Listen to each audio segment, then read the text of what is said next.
आम ओडिया मानकर जदि किछि गोटे प्रिय खाद्य थाए ना मु तो कहबी सेटा होची छेंचेड़ा। आउ गरम गरम भातर साइड रे जदि एमती टिके छेंचेड़ा मिली जाए ना आमे जानी भी पारुनी केतेबेले बहुत अधिका भात खाई दऊ। ठीक कहल ना। जदि आपण से भोजीर छेंचेड़ा को मिस करूचंती ना आउ घरे चाहूचंती गोटे भोजी टाइप रो छेंचेड़ाटे तैयारी करिया पई तो मु तार ऑथेंटिक रेसिपी एटा नहीं आसीची। एटा पूरा डिटो जेमती भोजी रे तैयारी हुए आज आमे डिटो सेही रेसिपी रे रोसई करिबा। आशा करुछि भिडियोटी बहुत भल लागिबो। भल लागिले लाइक शेयर करिया को भूलिबेनी प्लीज। एठी कौन सबू परिबा मु रखिछि सेटा देखै नउछि। सबू परिबा को प्रथमे धोई देइछि तापरे काटिछि। एठी मु सारू रखिछि 200 ग्राम रो। तापरे एठी गोटे बड़ साइज रो आलू को चोपा छड़ेकी काटिकी रखिछि। तापरे एठी मु कखारु रखिछि 150 ग्राम रो आउ चोपा लगेकी काटिबे नले जल्दी मिलै जिवो पुणी। तापरे एठी मु 3टा मीडियम साइज रो पोटल रखिछि। एठी मु 150 ग्राम रो रखिछि बीन्स किंतु एक्चुअली ना भोजी मानकरे झुडंग पड़े तो आपण झुडंग नेबे। आउ एठी गोटे गाजर मु रखिछि चोपा छड़ेकी काटिकी रखिछि आउ 2टा बैगण रखिछि। आउ एठी 2टा कंचा कदली को हळदी पानी रे पकेकी रखिछि ताकि से कळा न पड़ंतु। ये सबू परिवार ना आपनकर जो कोनसी परिबा पसंद नथिबो आपण ताको काढी देबे। आउ जो परिबा आपनकर किछि पसंद थिबो जोटा मु पकेइनी आपण एथिरे ऐड करिवे। किंतु जदि मु कथा कहबी स्पेशली भोजी छेंचडार ना किछिटा परिबा से माने निश्चिंत पकांती जेमति कि सारू हैला माटी आळू आउ कखारू हमर झुडंग हेई गला कदली हेई गला ए सब से माने निश्चिंत पकेई थांती। तो ए सब आपण टिके ट्राई करिवे केमति टिके ऐड करिया पई ताहाले से भोजी वाला घांटटार माने सेमते टाइप रो आपण को लागिबो। अच्छा मुझे आउ गोटे कथा कहबी सबू परिबा को ना आपण छोट साइज रो काटिकी नेबे ताकि आमे रोसई कला बेल को ना बहुत जल्दी परिबा सिझी जिवो। आउ परिबार क्वांटिटी आपण हिसाब रे एठी आपण कम किंबा अधिका करिवे से हिसाब रे आगु को जाई कि ना मसलार क्वांटिटी भी आपण से हिसाब रे कम अधिका करिवे। एठी आमे कढ़ई बसैबा आउ 3-4 बड़ चामच देदेबा सोरिष तेल रे करिबा टेस्टा भल हबो। आउ जो परिबाटा हमर टिके लालुआ परिबा ना सेही परिबा को आमे प्रथमे देकी भाजिबा। जेमति कि मु एठी सारू देकी प्रथमे टिके भाजी नेली तापरे मु सबु परिबा एठी ऐड करिबी। तापरे आपण कोन करिवे ना गैस रो फ्लेम को पूरा हाई रे रखिबे। आउ हाई रे रखिकी 3 रु 4 मिनिट पर्यंत परिबा को भल कि लाल करिके एठी भाजिबे। जेहेतु आमे एठी बैगण पकेइछे ना नले बैगणटा कइथा हेइ जिवो।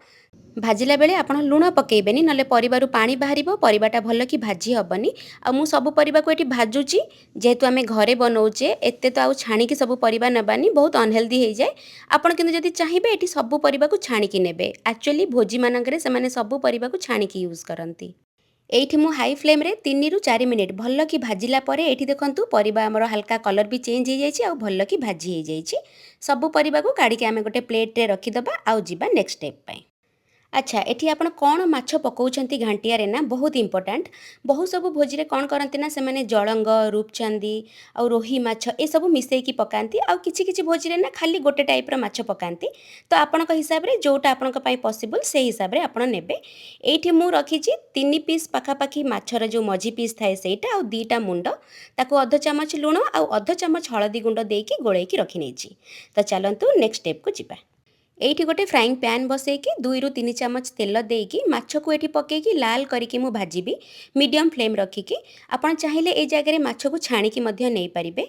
अच्छा जेहेतु मु फ्राइंग पैन नेछि ना मोर माछटा तळ लागिबनी जदि आपण को प्रॉब्लम होछि माछ भाजिला ले तळ लागि जाउछि माछ आपण तेलटा जेमति गरम हे जाउछि ना तापरे आपण टिके लूण पकेई दियंतु तळे देखिबे माछ भाजिला ले आपण किछि असुविधा हबनी माछ तळ लागिबनी बिल्कुल भी। तो एठी देखि पाले ना एपट सेपट करिकी माछ को मु पूरा लाल करिकी भाजी नेली। एबे सेही स्पैचुला साहाय्य ना खंड खंड कर देबी टिके टिके भांगी देबी। बेसी भी आपण पूरा भांगी देबेनी नले बहुत कंटा कंटा हे जिवो आ खाया पई छेंचडाटा भल लागिबनी। आ सेति पई अल्प अल्प करिकी आपण एम्ति करिकी भांगी देबे। एठी सबु माछ भजा हमर रेडी हे गला गोटे प्लेट रे काढी के आमे बे साइड रे रख दबा आ जिबा नेक्स्ट स्टेप पई। एठी आमे कढ़ई बसैबा आ जो माछ भाजिला परे जो तेलटा बळिथिला से तेल देकी आउ 2 रु 3 चामच एठी दे देबी सोरिष तेल। तेल एठी जेमति गरम हे जिवो अध चामच चीनी देबे। चीनीटा हमर कोन करिवो कलर को भी भलो करिवो प्लस टेस्ट भी भलो आसीबो। आउ एठी अध चामच जीरा आउ 2-3टा तेजपत्र आउ 2टा सुखिला लंका देकी खाली 1 रु 2 सेकेंड टिके एठी भाजी नेबे। तापरे 2टा मीडियम साइज रो पियाज को आपण पतला पतला करी काटिबे आ लंबा करिकी काटिबे आ सबु पियाज को एका भलिया करिकी काटिबे ताकि जेबे भाजी हो ना सबु पियाज एका संगे भाजी हबो।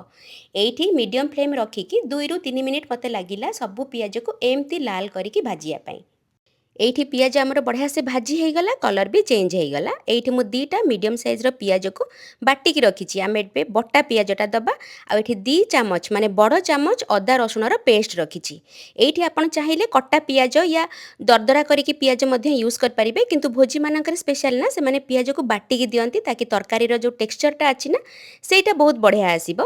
तापरे एठी 2-3टा देछि मु कंचा लंका आपन केतिक राग खाइबे से हिसाब रे नेबे। तापरे गैस रो फ्लेम को आपन मीडियम रे करी 3 ରୁ 4 मिनिट पर्यंत ना भल कि मसलाटा को टिके कषिबे जमती मसलार कलर भी चेंज हो साइड रु तेल भी बाहरी आसीबो। तो सेटा प्रॉपर इंडिकेशन मसला कषि हो जाइए। एठी आपण देखिले ना मसला केते सुंदर कि कषि हो जाइए कलर भी चेंज हो जाइए। ए स्टेज रे आमे ऐड करिबा किछि गुंड मसला। एठी मु अध चामच देछि हळदी गुंड छोट चामच अध चामच मते हळदी गुंडर कलरटा एते पसंद आसेनी तरकारी से कम देछि।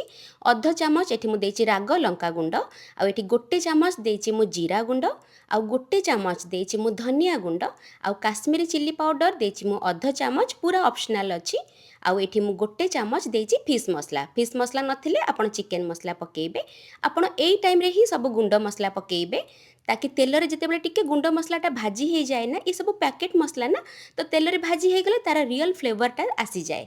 तो जदि देखिले टिके तळ लागुची टिके आपण पानी देबे आ जेबे भी गुंड मसला पकाउछंती फ्लेम को ना पूरा लो रे रखिथिबे ताकि गुंड मसला बिल्कुल भी न पड़ू। तो एठी आमे 1 ରୁ 2 मिनिट पर्यंत सब मसला को टिके भाजी नबा जेमति कि कंचा बास्नाटा मसलार पळौ। एठी मु 2टा मीडियम साइज टमाटर को बाटिकी नेछि आपण जदि चाहिए काटिकी मध्य नहीं पारिबे किंतु बटा टमाटर तरकारी टेक्सचरटा बहुत बढ़िया आसीबो। तो एई टाइम रे आपण दे देबे मसला रे मु गोटे मिस्टेक कर देली टमाटर देला बेल को मु कैमरा ही ऑन करिया भूली जाइतली बहुत बड़ मिस्टेक हे गला। तो आपण सब मसला को टमाटर को देकी टिके कसी नेबे तापर ताको कवर कर देबे। कवर करिकिना ना पूरा 3 ରୁ 4 मिनिट पर्यंत लो फ्लेम कर देकी ताको भल्ल की कसीबे। टमाटरटा जेतेबेले पूरा भल्ल की कसी हे जिवो देखंतु टेक्सचरटा पूरा एम्ति हे जिवो साइड रु पूरा तेल बाहरी आसीथिबो मसलाटा पूरा सुखिला टाइप हो जाइथिबो ता माने जानिबे टमाटरटा बढ़िया से कसी हे गला। आपण ना जेते भल्ल कि मसलाटा कसीबे सब बेले मन रखंतु तरकारीर टेस्टटा ना बढ़िया आसीबो। तो एठी मते 3 ରୁ 4 मिनिट लागिला टाइम भल्ल कि मीडियम फ्लेम रे टमाटर को कसिया पाई। तो सबु मसला हमर एबे कसिबा पूरा कंप्लीट हे जाइछि। आमे एई टाइम रे जो भाजी के सब परिबा रखिथिले एई टाइम रे आपण ऐड कर देबे। आ आमे लूण पकई नथिले ना एई टाइम रे आमे लूण पकेबा पूरा परिबा को देखिकी आपण कंप्लीट लूणटा एई टाइम रे पकेइबे। तो मते एठी 1.5 चामच पाखापाखी मते एठी लूण लागिला।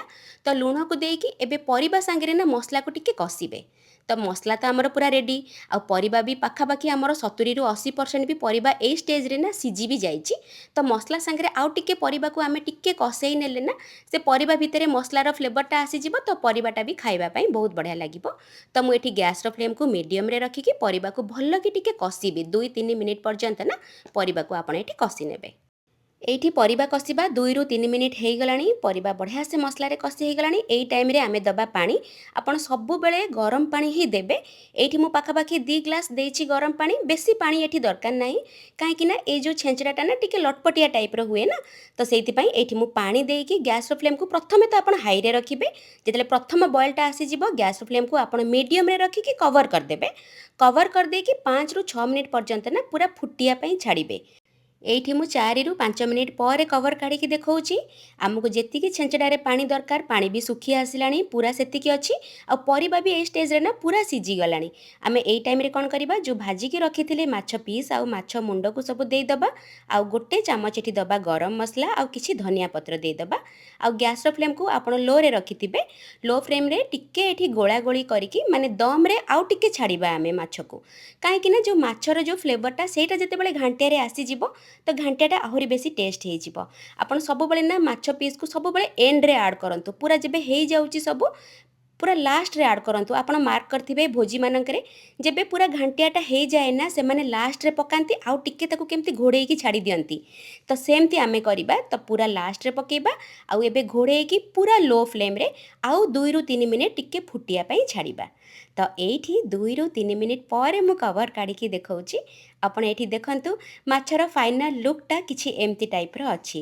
ଠିକ୍ ସେ କ୍ୟାମେରା କ୍ୟାପଚର୍ କରିପାରୁଛି କି ନାହିଁ ମୁଁ ଜାଣିନି, କିନ୍ତୁ ବହୁତ ବଢ଼ିଆ ଦେଖାହେଉଛି, କଲର୍ ବି ବହୁତ ଭଲ ଆସିଛି।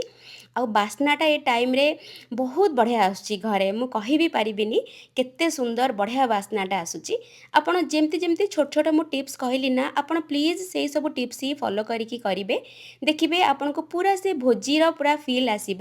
ଆଉ ପରିବାକୁ ଆମେ ଭାଜିଥିଲେ ଆକ୍ଚୁଆଲି ଭୋଜିରେ ଛାଣିକି ନିଅନ୍ତି, ଆପଣ ଯଦି ଚାହିଁବେ ତ ଛାଣିକି ମଧ୍ୟ ନେଇପାରିବେ।